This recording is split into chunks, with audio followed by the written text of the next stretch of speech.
First, you section the hair. I do 4 sections, but most could do 3.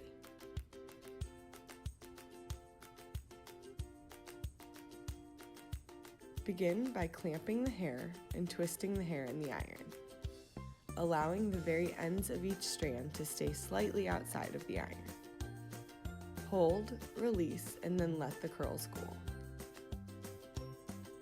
The first sections by your face curl away from your face, then begin alternating away and towards your face.